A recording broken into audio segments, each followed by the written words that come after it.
Yeah. Well, hello there. Today we're honored. Yep. The man who would step up to the plate in this clutch situation only had 10 at-bats the whole season, including 2 in the postseason.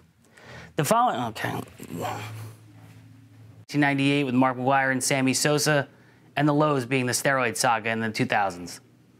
Whatever your thoughts on baseball, you can't deny the fact that little-known Francisco Cabrera cemented his place in baseball history with that October hit. That was without a doubt one of the most memorable plays in baseball history.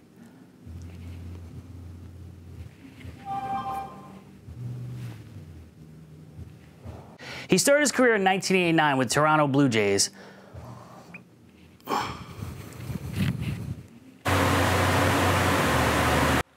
Primarily, he was a catcher and a first baseman. On this night, he was a pitcher, pinch hitting for Jeff Reardon, whatever. The man who had the game-winning hit only had 10 at-bats the whole season. This was his second at-bat of the series. These stats for both teams make it pretty okay. Featured the league leaders in hitting in the top 3 spots with Molerud.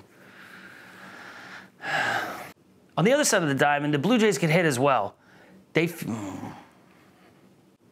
On the other side of the diamond, the Blue Jays could really hit as well. They were only shut out once all season and featured the top 3 AL leaders in batting in Olerud, Molitor, and Omar. On the other side of the ball, the Phillies would bring a high-powered offense into the series. They featured... The Phillies would bring a really potent offense into this series.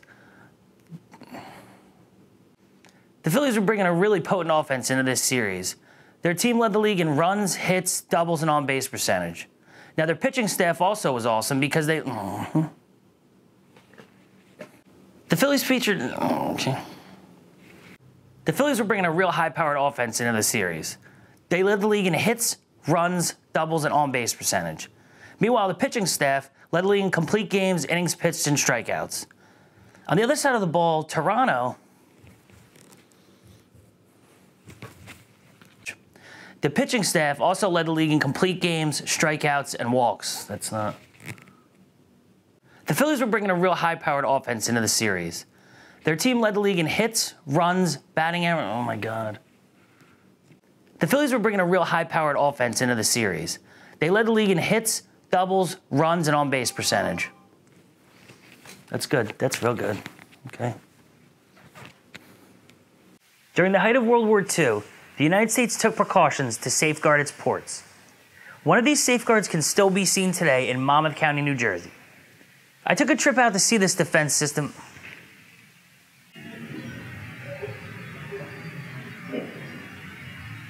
Let's take a look.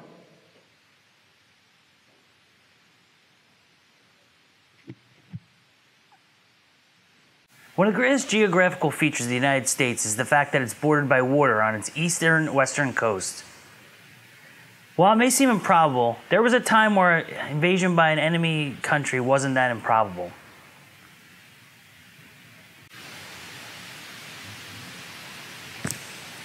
One of the greatest geographical features about the United States is that it's got border...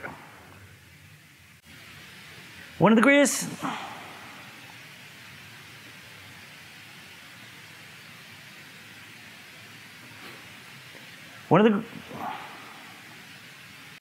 the height of World War II, the United States took all the way to Trenton and changed history. That's good.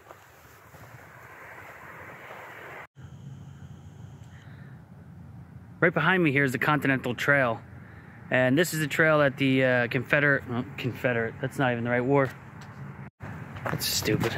Right now I'm walking along the banks of the Delaware here. Around here is the spot where Washington has men, tanks, cannons. Did I say tanks? So let's take a look at the site of that historical happening. Why is that significant? Well, by crossing the Delaware in a Okay. So basically what we're going to talk about is what happened after Washington crossed the Delaware. They headed over to... This is weird. Okay, so here's the deal. I gotta look at that. Okay, so today we're gonna talk about something that happened almost 80 years ago. The War of the Worlds radio broadcasting play that played in... Okay, so here's the deal. Today we're gonna talk about something that happened almost 80 years ago. We're gonna talk about the infamous War of the Worlds radio broadcast that put the nation in a panic in 1938. One of the locales in the radio broadcast...